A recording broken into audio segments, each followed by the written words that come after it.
Good afternoon. Thanks for joining us across the fence. I'm Fran Stoddard. The results are in on the first ever 4-H Speak Up video contest. And today we're going to see and hear young people speaking up about improving their communities. The contest invited students in grades 3 through 12 to create a video that addresses the question, what is the one thing you would do to improve your community and why? We'll see the winning videos in just a moment, but first I want to welcome Lauren Traster. Lauren is the UVM Extension 4-H Teen and Leadership Specialist and the driving force behind the Speak Up contest. Thank you for joining us, Lauren. Oh, thank you for having me. And why did you start this contest? Well, I was thinking about how historic this time is in our country right now with COVID and with an election. And I really wanted to give our young people an opportunity to share what they think. In 4-H, civic engagement is a big piece of our mission, and youth voice and connecting them to issues in their community is really important. And so I wanted to create this contest to hear what they are thinking and let them share their ideas in a much larger platform. Okay, so what were the rules or parameters? It was actually pretty simple. I wanted to have a very low barrier to entry. So they had to create a 2-minute video answering that question. They had to register, and I gave them a link where they could upload their video to our Flipgrid platform, and that was it. So they had to just come up with what their idea was and create their video and post it. And not a problem for them. So How technology. Yeah, exactly. How are the winners chosen?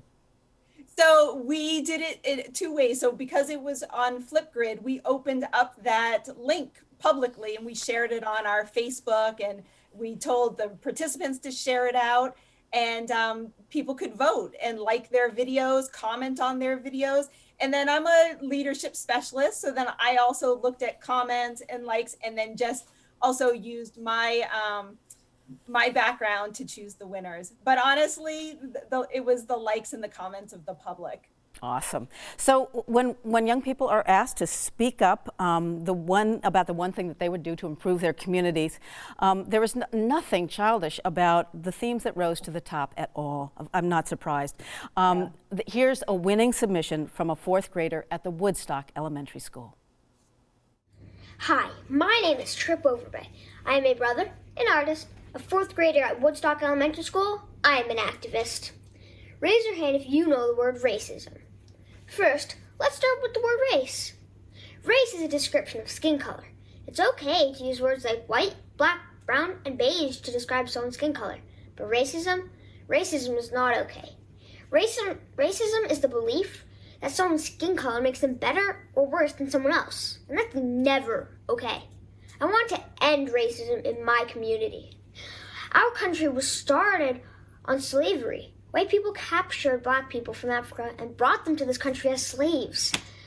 When slavery ended, racism continued. Racism stopped black people from being treated the same way as white people. For example, white people had better water fountains that were neat and clean, but black people had ones that were dirty and rusty just because of racism. Luckily, there have always been people who fight for change, like Harriet Tubman, Rosa Parks, and MLK. Now we have to continue what they have started. That's why I became an activist. In June, I organized a march for racial justice. Then I spoke at another protest, and I even helped a friend organize a protest of her own.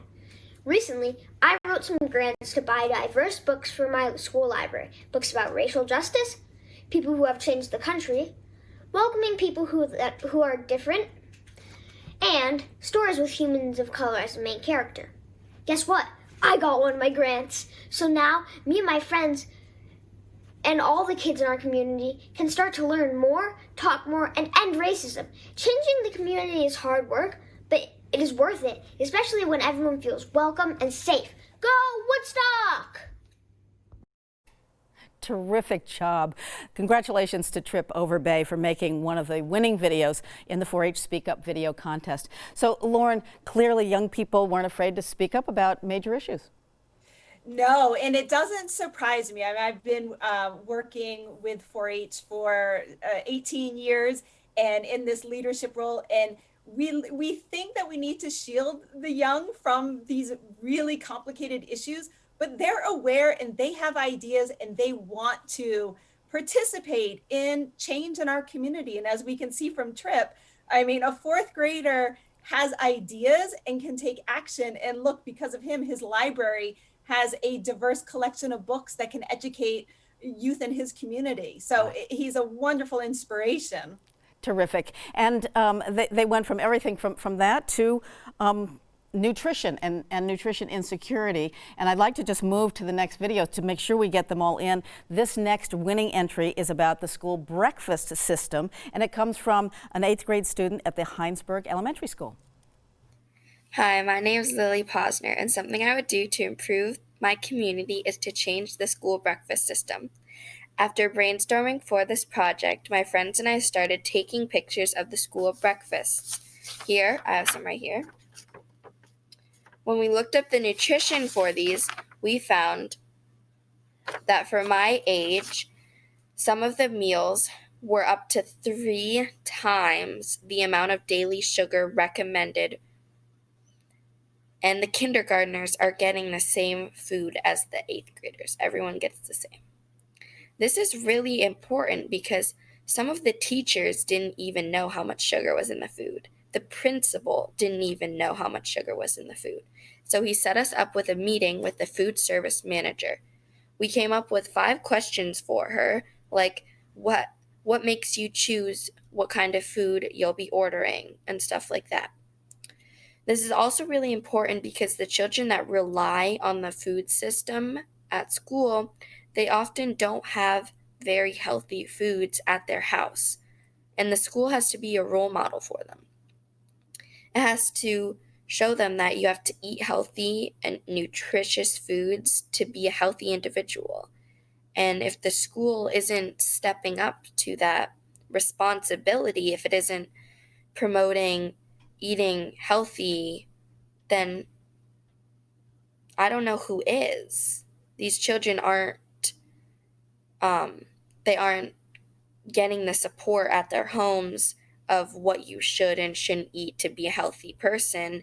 And if the school doesn't help, then that's a problem. So we will continue taking pictures and we'll see where this goes. Hopefully change. Great job, Lily Posner. Congratulations to her. So, Lauren, what were some of the comments? You had comments online about hers and other videos. Yeah, so one of the things that people were commenting about Lily's is, one, they like that she took pictures. So her data collection was the visuals. And I don't know about you, but I was shocked to see what was the breakfast at school personally. And then people love that she was holding the adults accountable. Mm-hmm. So the youth are doing the research that the adults in the school didn't even know about the sugar content. And so here's that young person coming in saying, did you know, and what can we do to change this? So I love that they set up a meeting with the cafeteria manager to try to begin instituting change. So good for them. It's a great example of what young people can do. Right. And there's one more student in the Speak Up videos that we're going to highlight today. Tell us just quickly about this one submitted by a 3rd grader. Yes, so she's talking about pets as companions. Wonderful message, but the way she does it is a different way of getting her message across, which you'll see in the video. Okay, homeschooled 3rd grader. Let's take a look. Leela, I'm 9 years old and I like animals a lot. These are some words that I wrote with my parents.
Wonderful, with an assist from her parents. Lauren, quickly, what did you take away from seeing all these videos?